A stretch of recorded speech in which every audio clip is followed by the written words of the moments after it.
Hai guys, sebelum lanjut nonton videonya, jangan lupa klik tombol subscribe dan like-nya. Dan jangan lupa nyalain notifikasinya, agar setiap video baru dari GP Sakera kalian tidak ketinggalan. Lanjut.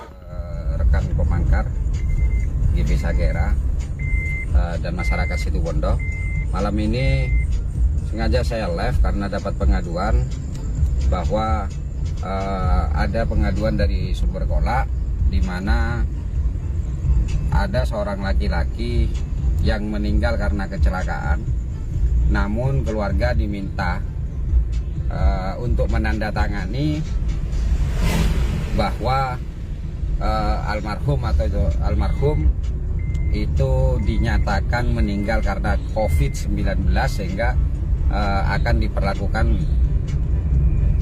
penguburan secara protokoler kesehatan. Nah, malam ini saya menuju kepada rumah sakit untuk memastikan dasarnya apa rumah sakit mengeluarkan kebijakan dan meminta keluarga untuk menandatangani bahwa korban kecelakaan tunggal dalam hal ini dinyatakan sebagai pasien COVID-19. Jadi agar tidak terjadi salah paham, agar tidak terjadi ketidaksinkronan data, maka saya dengan keluarga dari korban sekarang menuju rumah sakit. Ini rumah sakit sudah Mas Hafiz ya. Coba dulu, kita akan masuk.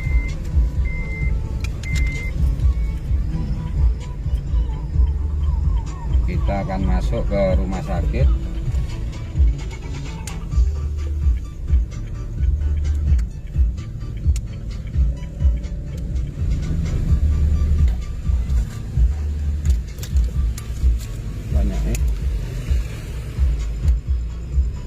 Oke, kita mau parkir dulu, saudaraku. Keluarga korban di mana sudah?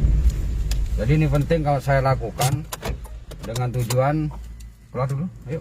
Oke, saya ulangi. Ini penting saya lakukan karena sekarang banyak beredar informasi dan isu bahwa ada beberapa rumah sakit yang menerapkan protokoler kesehatan, di mana hal tersebut diragukan kebenarannya oleh keluarganya. Makanya ini Situbondo saya tidak mau terjadi seperti itu. Maka GP Sakera, saya dengan tim pemangkar, dengan keluarga ini akan meminta kepastian kenapa korban yang masuk rumah sakit sejak waktu kecelakaan, sejak kecelakaan hingga meninggal tidak siuman. Dan kemudian keluarga diminta untuk menandatangani bahwa korban dalam hal ini adalah bagian dari meninggalnya karena COVID-19. Ini harus saya selidiki, harus saya pertanyakan agar masyarakat tidak ada informasi-informasi nanti yang menyesatkan. Oke, Mas Hafiz, kita ke dekat ini sambil menunggu apa itu namanya keluarga korban sama Mas Johan. Ya, sama Mas Korwil ini dikawal oleh Korwil GP Sakera. Ya, malam ini ikut sama Ketum untuk mempertanyakan tentang masalah kecelakaan tunggal yang di COVID-kan oleh rumah sakit. Jadi saya juga beserta keluarga dari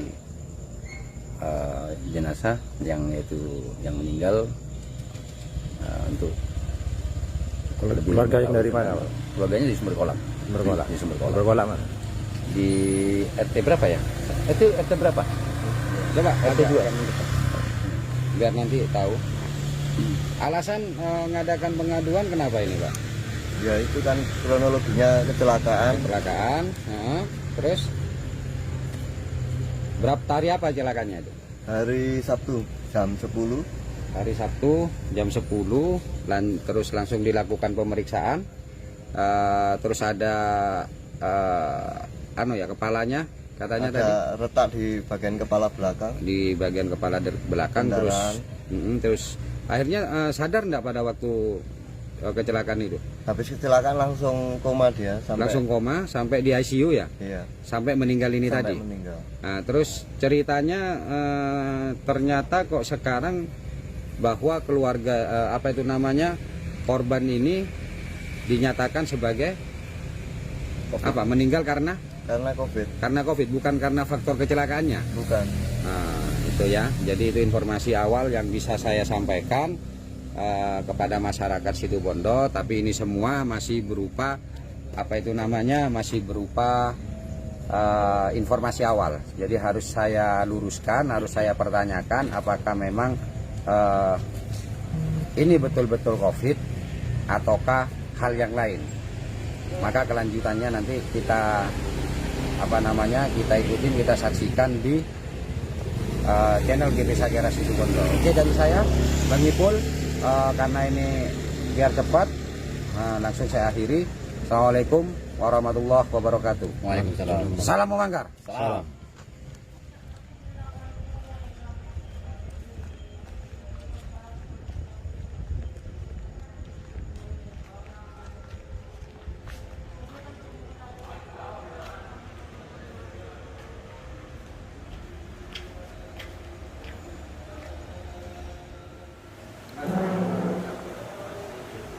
Ada nggak anunya sekarang yang tadi? Ada juga? Ada. Hah? Nggak ada yang jaga? Nggak dari GP Sagera. Ah, masa nggak ada yang jaga ini? Nggak ada yang piket tak?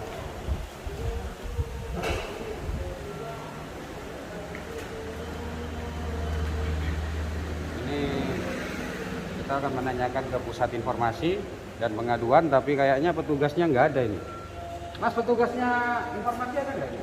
Kurang tahu saya mas, saya petugas apotek. Siapa yang tahu biasanya? Oke, masyarakat Situbondo sambil menunggu bagian informasi untuk mengetahui apa yang terjadi sesungguhnya, gitu loh. Karena kita harus membuka diri untuk mengetahui dulu, jangan sampai hanya asumsi dan asumsi belaka.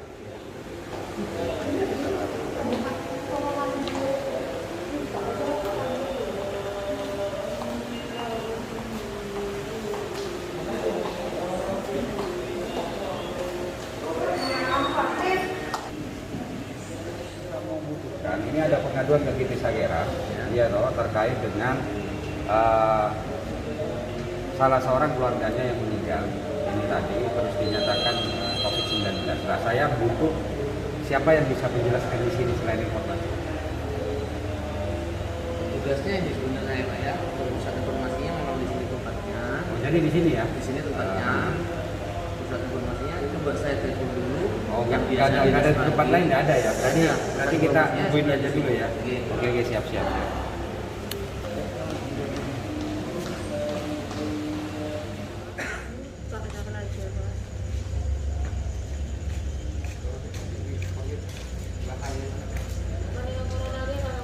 Bang, ya. Tapi yang tugas pagi kemungkinan langsung berangkat ke sini untuk memberi Oh ya, nama, tunggu aja ya? Iya. Oke, siap. Makasih Mas. Sama-sama. Makasih. Mas, ini ya apa Bondowoso nggak bisa terima pasien gagal otak saraf ini, sini kan nggak ada ini alatnya. Terus, Nyatanya Bondowoso nggak mau, waktu sebelum meninggal itu? baru datang. Oh, yang baru datang. Iya. Nah, terus Terus hadap sini, biar kelihatan. di Bondowoso nggak bisa menerima rumah sakitnya karena penuh banyak pasien COVID gitu. Terus akhirnya ada ini, gimana kalau anu sini aja, tapi kalau didiagnosa masuk ke arah COVID, loh kok gitu saya bilang gitu. Oh, jadi di awal pertama kali datang sudah diarahkan untuk ke arah COVID ya? Iya, Itu belum diadakan pemeriksaan itu? sudah di ronsen baru. Hanya di itu. ronsen Nah, saja, belum di tes swab Belum. ya, belum di antigen ya. Belum. Sudah dikatakan di sini bisa, tapi dimasukkan ke mau didiagnosa COVID. Iya, arahnya gitu biar bisa merawatnya di sini. Oh, jadi syaratnya untuk merawat di sini itu bahasanya seperti itu, harus diarahkan ke COVID. Bahasanya kan gitu kan. Nah, anunya kemarin pertanyaannya kan kayak gitu kemarin. Ya saya posisi lagi bingung kan, Akhirnya mengiyakan ya. akhirnya mengiyakan. Jadi artinya Saya tanda tangan, harus tahu tuh. Yang tanda tangan siapa? saya sama ibu. Oh, Ya udah saya bilang gitu, penting bapak saya segera ditangani ya. cepat ditangani. Terus setelah itu masuk di IGD apa ICU? IGD seperti ini, ICU katanya benar. Oh, berarti meninggalnya di IGD ya? Iya. Bukan di ICU ya? Dan sana ada ruang ICU, nanti kosong baru tapi dimasukkan data COVID. Syaratnya kalau mau masuk ICU harus data COVID dulu gitu ya? Oke. Ya nanti kita perjelas di dalam ya. Kalian harus berani, artinya mempertahankan itu. Iya. Gitu loh.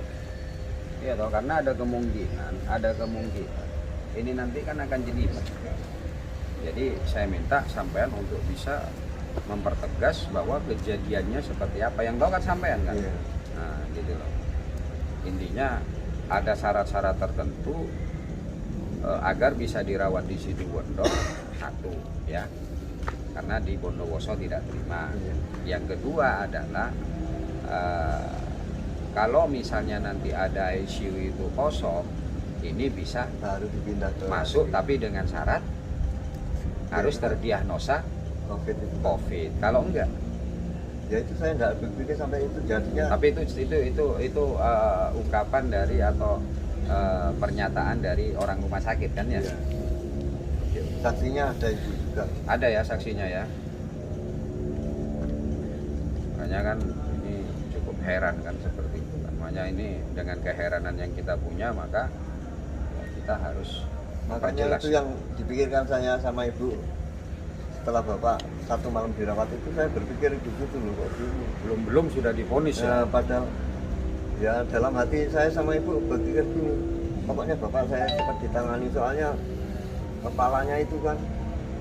Jadi kita Nah, selama masuk di rumah sakit itu, selama masuk di ruang IGD itu, sampean nungguin enggak? nunggu setiap hari. Lah, pertanyaan saya, apakah ada dokter dalam hal ini? Itu yang menangani secara khusus juga. Karena ini kan jaga rota kan. Iya, nggak Terus ada. enggak ada. Yang dokter sampai dokter bergiliran tapi diperiksa dia. diperiksa.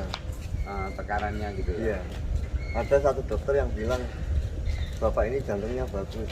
Soalnya saya ikuti perkembangannya, gejala itu napasnya bapak itu bagus terus.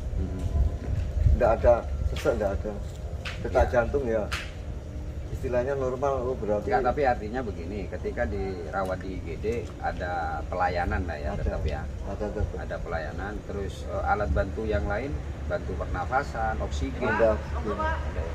Oh, oke. Ada pengaduan dari warga Sumber Pola di mana keluarganya itu meninggal dunia tadi. Nah, terus dimintai untuk menandatangani bahwa bapaknya yang meninggal itu terkonfirm ya COVID-19, diminta untuk tanda tangan. Nah, yang jadi pertanyaan adalah bapak ini masuk rumah sakit bukan karena sakit, Karena kecelakaan. iya. Nah, itu yang ingin kita pertanyakan, kenapa rumah sakit membuat vonis seperti itu. Ya sebenarnya saya sebagai petugas PIP juga tidak bisa Pak untuk apa? Bukan wewenang saya sebenarnya. Itu kan mungkin dari hasil medis, pemeriksaan medis, mungkin ditemukan apa? Ya mungkin dari hasil. Enggak. Sekarang yang bisa memberikan jawaban pasti itu siapa dulu? Biasanya si dokternya Pak, yang yang memeriksa. Seperti ya, si pemeriksaan. Enggak. Ronsen dulu. Ya, oke lah. Nah, itu saya paham prosedurnya seperti itu, saya paham. Tapi kan dokter memberikan kepada orang yang ada di bawahnya dong, entah suster ruangan, entah kalau ini ternyata kan tidak keluar dari IGD sama sekali. Sebenarnya Kemana ini yang paling korban itu ada di ruang mana Pak? di IGD sampai meninggal, Di IGD-nya Pak. langsung ke IGD berarti ya? Iya. Sampai Oh. nanyakan sama dokter yang di sana. Nanti kan ada rekam medisnya di sana. Dia kenapa? Bisa dinyatakan COVID itu mungkin ada di hasil ronsennya atau setelah itu di swab mungkin hasilnya positif. Iya, makanya ini yang kita mau pertanyakan gitu loh. Ya, Kemana IGD ini ya? IGD-nya yang merawat. Oke. Ya, wis, makasih ya Mas ya. Ya, Nah, oke Mas. Mas siapa, Mas? saya Mas Bayu. Mas Bayu ya. Mas PIP. PIP ya Mas ya. Oke Mas. Makasih ya Mas ya. Iya. Makasih. Iya.